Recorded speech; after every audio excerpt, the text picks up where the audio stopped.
विपक्षी दल की बैठक में इस बात पर नजरें थी कि क्या इंडिया अलायंस किसी महिला फेस को आगे करता है पीएम कैंडिडेट के लिए, जिसमें ममता बनर्जी, प्रियंका गांधी जैसे कुछ नाम थे जो सुर्खियों में थे काफी समय से। लेकिन ममता बनर्जी ने ही दूर बैठी मायावती, जो इस समय इंडिया और एनडीए अलायंस से दूर है, उनको बड़ा झटका दे दिया। अब आप भी सोच रहे होंगे कि उन्होंने ऐसा क्या कर दिया भाई।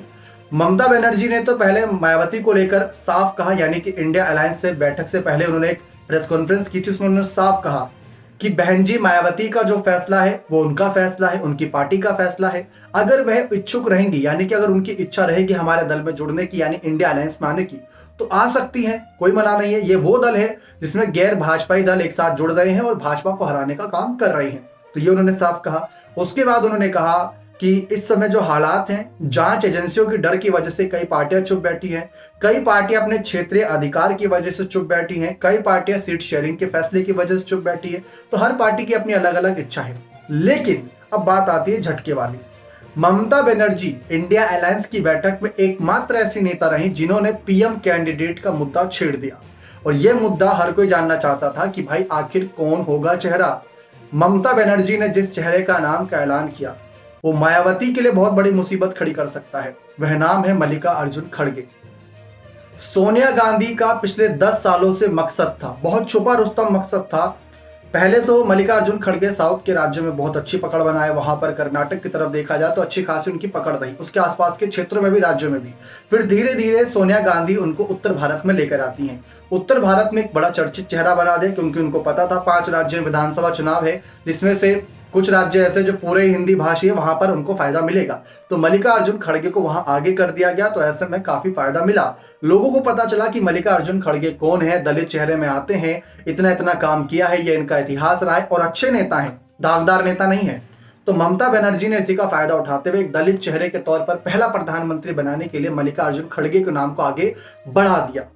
अगर ममता इसी की जगह मायावती का नाम का ऐलान करके ये कहते कि भाई मायावती को बैठक में शामिल कर लो, क्योंकि अभी तक किसी भी विपक्षी बड़े चेहरे ने ये नहीं कहा कि मायावती का स्वागत है, वह आए। सबने ये कहा कि हमने उनको नहीं बुलाया, मायावती की बसपा भाजपा से मिली हुई है, अगर मायावती की इच्छा होगी तो आएंगी।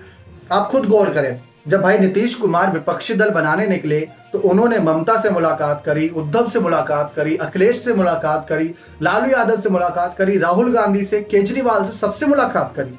मायावती से क्यों नहीं करी? और अगर मायावती ने नहीं मुलाकात करी थी तो नीतीश कुमार को यह बात जनता को बतानी चाहिए थी कि मायावती इस समय अलग अलग जा रही हैं, तो पता चलता कि हाँ भाई मायावती की बसपा सचमुच भाजपा के साथ मिली हुई है। ना तो नीतीश ने ऐसे बात साफ करी, ना ही नीतीश ने वैसे बात साफ करी। नीतीश खुद दलित वोट बैंक पर नजरें बनाए हुए थे। तो ऐसे में ममता बनर्जी ने भी यहां पर मायावती का समर्थन ना करके मायावती को बड़ा झटका ही दिया है। केजरीवाल ने भी कहा कि देश को अब तक पहला दलित प्रधानमंत्री नहीं मिला, और ऐसे में जो हालात हैं, इससे बेहतर क्या ही ऑप्शन होगा कि दलित प्रधानमंत्री के लिए अगर खड़गे जी का नाम आगे कर दिया जाए तो ज्यादा बेहतर रहेगा। भाई मायावती इतने सालों से मेहनत कर रही है एक दलित चेहरे के तौर पर, लोगों की बातें रख रही हैं, सदन में रख रही हैं, लेकिन जब से भाजपा आई है तब से कई लोगों का यह मानना है कि मायावती सचमुच चुप हैं, उनकी राजनीति सिर्फ सोशल मीडिया तक सीमित रह गई है। अब ऐसे में जब ये सवाल आता है तो क्यों मायावती सबके सामने आकर अपनी बातें साफ नहीं करती? मायावती ने एक समय पर ये बातें साफ भी करी थी। उन्होंने क्या कहा था दरअसल वो सुनिए। जब दूसरी या तीसरी विपक्षी बैठक थी, मुंबई की बैठक से पहले भी और उससे पहले भी उन्होंने साफ कहा था, जब बेंगलुरु में बैठक थी और पटना बैठक के पहले भी, जी हाँ, उन्होंने साफ कहा था कि इस समय जो हालात हैं उनको देखते हुए ऐसा लग रहा है कि भाई जो विपक्षी दल है वह, अगर उनके साथ हम जाते हैं तो अंगूर मीठे हैं और अगर नहीं जाते तो अंगूर खट्टे हैं। यानी कि अगर हम उनका साथ दे देते हैं तो हमसे अच्छा कोई नहीं उनके लिए, और अगर हम उनका साथ नहीं देते तो हम दागदार नेता हैं, हम भाजपा के साथ मिले हुए, हमने सारे गुनाह हमने कर रखे। यानी मायावती ने कहा कि जो दल मिल रहे हैं, पहले इनकी विचारधारा समझिए, ये हाथ मिला रहे हैं, गले मिल रहे हैं, लेकिन क्या इनके विचार मिल रहे हैं? ये हकीकत है। अखिलेश यादव की अगर हम बात करें तो अखिलेश यादव इंडिया दल की बैठक से बाहर निकलते ही पीडीए का राग अलापने लगते हैं कि भाई पिछड़ा दलित अल्पसंख्यक ही हराएगा बीजेपी को, पीडीए हराएगा, पीडीए हराएगा।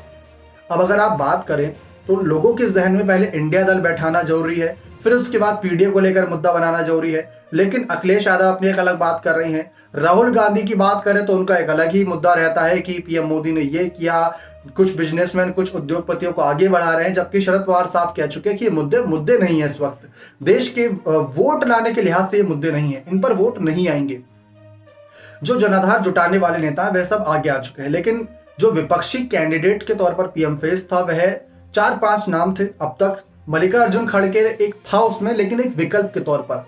कांग्रेस पार्टी से ही 2 नाम पहले से थे, राहुल और प्रियंका, लेकिन परिवारवाद बहुत ज्यादा ना बढ़े ना लगे, इस वजह से परिवारवाद को पीछे करने के लिए ही ये नाम सुझाया गया। सबसे दिलचस्प बात यह है कि ममता बनर्जी ने, जो टीएमसी की नेता हैं, प्रमुख नेता हैं, उन्होंने कांग्रेस के नेता का नाम आगे बढ़ाया, जबकि कांग्रेस के नेता उस पर चुप रहे। सोनिया राहुल उस पर चुप रहे, किसी ने सहमति नहीं जताई। मल्लिकार्जुन खड़गे ने थोड़ा एक अलग इसको मोड़ दिया। उन्होंने कहा कि भाई पहले चुनाव जीत जाते हैं, पता लगा कि मैं पीएम फेस हूं या आप पीएम फेस हैं और हम लोकसभा चुनाव में उतरते हैं और हम चुनाव जीतते ही नहीं, हम सांसद पद का चुनाव जीतते ही नहीं, तो यह हमारे लिए नाकामी वाली बात हुई। और हो सकता है राहुल गांधी अमेठी से हार गए, तो कुछ भी हो सकता है। मतलब अगर आप सोचिए 2019 में अगर कांग्रेस या जो यूपीए दल था, जो एक बड़ा उनका गठबंधन था, अगर कांग्रेस आगे जीत रही होती, अगर कांग्रेस जीत रही होती, उनको सीट मिल जाती और राहुल वायनाड से नहीं लड़ते, सिर्फ अमेठी से लड़ते और वो हार जाते, तो सोचिए पीएम कैंडिडेट का पेच कैसे फंसता। तो ये हकीकत है कि इसमें पीएम कैंडिडेट जरूरी है, लेकिन अब मायावती को डबल मेहनत की आवश्यकता है, क्योंकि जो उनका दलित वोट बैंक है उस पर भाजपा भी नजर गड़ाए हुए है। भले ही वो भाजपा सपा गठबंधन ना हो, लेकिन भाजपा भी चाहती दलित वोट बैंक आ जाए। नीतीश कुमार भी दलित वोट बैंक को साधने के लिए लगातार रैलियां कर रहे हैं। अखिलेश भी पीडीए का राग अलाप रहे हैं, जिसमें दलित भी है। अब दूसरी तरफ अगर खड़गे जी को आगे कर दिया जाता है, जो कि एक दलित चेहरा है, तो ये जनता को लुभाने के लिए बहुत बड़ा फायदा हो सकता है। हर कोई चाहता है कि अगर विपक्ष इस चुनावी मैदान में उतर रहा है तो ऐसा ना लगे पीएम मोदी वर्सेस ऑल है, यानी पीएम मोदी वर्सेस पूरा विपक्ष है। विपक्ष एक नेता को समर्थन कर दे तो पीएम मोदी वर्सेस खड़गे हो या नीतीश हो या राहुल हो या केजरीवाल हो या ममता हो, जो भी हो। लेकिन ये बात साफ है कि अब जो अपॉर्चुनिटी बन रही है, ऐसे वक्त में अगर मायावती इंडिया अलायंस में शामिल होती है, तो जो आप जानते हैं जब मुलायम सिंह यादव पीएम नहीं बन पाए थे, उनको लालू के कारण की वजह से नहीं बन पाए थे, लेकिन अब शायद वो गलतियां सुधारी जाएं। मायावती अगर जुड़ती हैं, उनके पास अच्छी सीट आती है, उतनी सीट आ जाती है जिससे वो बार्गेनिंग कर सके कि भाई हमें पीएम बनना है, तो हो सकता है मायावती की किस्मत चमक उठे। जो मायावती इतने दिनों शांत बैठी थी, वो शांत एक तूफान ले आए, तो वो हर कोई चाहता है। लेकिन ममता बनर्जी ने जो नाम सुझाया है वह मायावती के लिए मुसीबत भी बनना है और मायावती का फैसला बदलने के लिए भी एक नया पहलू बनना है। ऐसे में देखना दिलचस्प रहेगा कि अगला कदम मायावती का क्या रहता है। सोनिया गांधी चुप रही मल्लिकार्जुन खड़गे के नाम पर, लेकिन केजरीवाल ने भी कहा कि भाई हाँ, देश को अगर पहला दलित प्रधानमंत्री मिल जाता है तो बहुत अच्छी बात रहेगी। हर जाति हर समुदाय से कोई ना कोई आगे बढ़ रहा है बड़े पदों के लिए। आदिवासी चेहरे से इस समय राष्ट्रपति द्रौपदी मुर्मू जी हैं, तो ऐसे में क्यों ना दलित फेस आगे कर दिया जाए और पीएम मोदी को घेरा जाए। बात सिर्फ दलित फेस की भी नहीं है, मल्लिकार्जुन खड़गे सचमुच शानदार नेता हैं।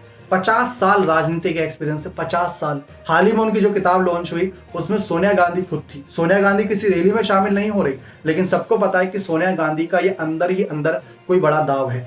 मल्लिकार्जुन खड़गे जब कांग्रेस अध्यक्ष बने थे तो मायावती ने खुद ये कहा था कि जब कांग्रेस फंसती है, कांग्रेस हारती है, तो दलित और कहीं ना कहीं ओबीसी चेहरों पर ही विश्वास जताती है, पिछड़े चेहरों पर ही विश्वास जताती है, वरना ये परिवारवाद में फंसी रहती है। ये मायावती का बयान था।